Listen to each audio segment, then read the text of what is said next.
ہوئے مرشد تحقیق ہے ہی نہیں، انہیں تسلیم کیوں کر رہے ہو؟ قرآن میں ہے۔ اگر قرآن کی آیت میں تحقیق نہیں تو پھر علی کی فضیلت میں بھی تحقیق۔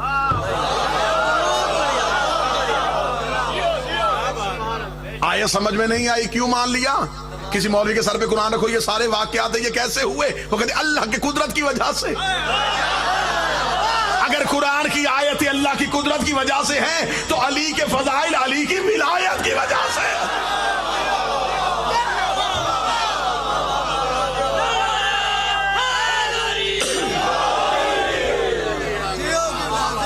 اگر وہ آیتیں اللہ کی قدرت کی وجہ سے ہیں تو یہ علی کی ولایت کی وجہ سے۔ اللہ کی قدرت میں تحقیق نہیں، علی کی ولایت میں تحقیق۔ اگلا جملہ بڑا خوبصورت ہے، اللہ قادر مطلق ہے، علی ولی مطلق ہے۔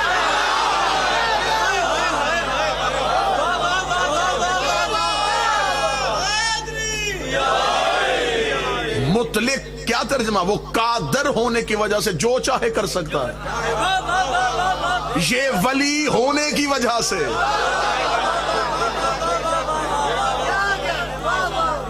جو چاہے وہ کر سکتا ہے۔ قرآن بھی منزل تسلیم پہ، امام بھی منزل تسلیم، نبی بھی منزل تسلیم۔ بلکہ جملہ بالکل مختصر کروں، جن پہ نماز میں درود پڑھا جائے وہ سارے ہی منزل تسلیم پہ۔ ان میں سے کسی پہ تحقیق نہیں ہو سکتی، قرآن میں تحقیق نہیں ہے۔ آئے سمجھ میں آئے، رسول کے دور میں مکے کے مشرکوں نے کہہ دیا تھا کہ یہ من اللہ نہیں، یہ من المحمد ہے۔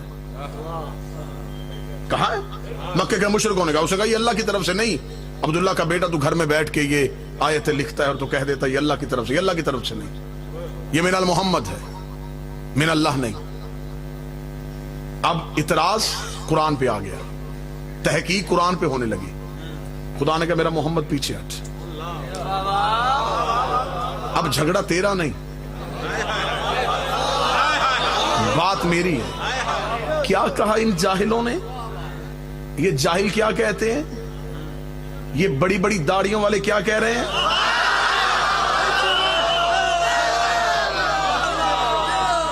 میں مکے کے مشرکوں کی بات کر رہا ہوں،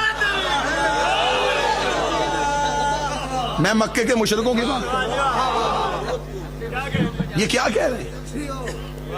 یہ کہتے ہیں کہ یہ کلام الہی نہیں۔ خدا نے کہا ٹھیک ہے، میں ان کا مقابلہ کرتا ہوں، ان سے کہہ ان جیسی ایک آیت لے کے آؤ۔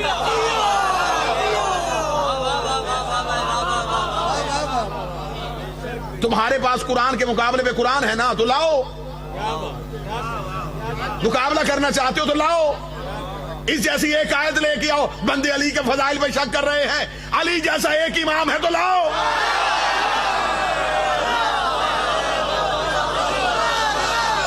ہم اعتراض نہیں کریں گے کہ آپ جسے ماننا چاہے مانیں۔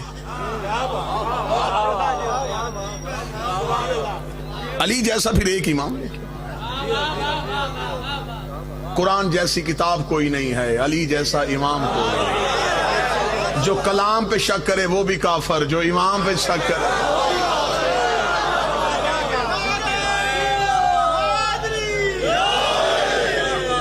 آپ کو خبر ہی نہیں ہونی کہ میں نے کہاں سے کیسے گزر جانا ہے۔ کانٹوں پہ چلوں گا نہیں، پھولوں کی سیج پہ چلوں گا، بالکل ایسی میٹھی گولیاں، شفا بھی پوری ہو اور حلق سے اترتے تکلیف بھی نہ ہو۔ ایسا ہونا چاہیے نا، پالیسی تبدیل ہونی چاہیے۔ اب قرآن میں تحقیق نہیں، قرآن صرف تسلیم کرو۔ خدا نے کہا ان سے کوئی ان جیسی ایک بھی ہے تو لے کے آؤ۔ قرآن کا یہ معجزہ ہے، خدا نے کہا اس جیسا سخن لے کے آؤ، ایسا ادب لے کے آؤ، ایسی ترتیب لے کے آؤ، ایسا جملوں کا وزن لے کے آؤ، ایسا ردیف اور قافیہ لے کے آؤ، ایسا گفتگو کا طریقہ لے کے آؤ۔ بڑے بڑے شاعر بنے پھرتے ہو، ایک لے آؤ، وزن کے برابر لے آؤ۔ نہیں مل سکی۔ نبی کے دور میں بندے بیٹھے ہوئے مسجد میں ایک دوسرے سے کہہ رہے تھے کہ عربی زبان میں گفتگو مشکل کرنے کا طریقہ کیا ہے؟ وہ کون سے الفاظ ہیں جن کے بغیر جملہ مکمل نہیں ہوتا؟ کوئی ایسا لفظ عربی میں ڈھونڈا جائے جس کے بغیر جملہ مکمل نہ ہو؟ سب نے طے کیا کہ الف ایک ایسا حرف ہے اس کے بغیر جملہ ہو ہی نہیں سکتا. الف کے بغیر بات نہیں ہو سکتی. اتنا کہنا تھا یا کونے سے علی اٹھ کے کھڑے ہوئے.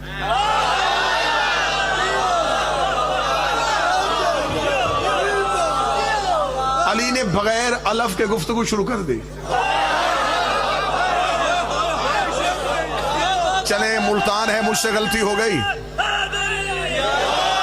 ملتان میں مجھ سے غلطی ہوگی، میں اپنی غلطی کا میں اقرار کرتا ہوں. مجھ سے جلدی میں جملہ کہا گیا. آپ ادیب لوگ ہیں، میں جملہ واپس لیتا ہوں، اسے سجا کے دوبارہ واپس کرنے لگا.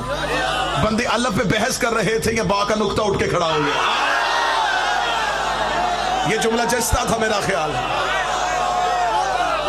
علی پہ بحث ہو رہی تھی، با کا نقطہ کھڑا ہو گیا.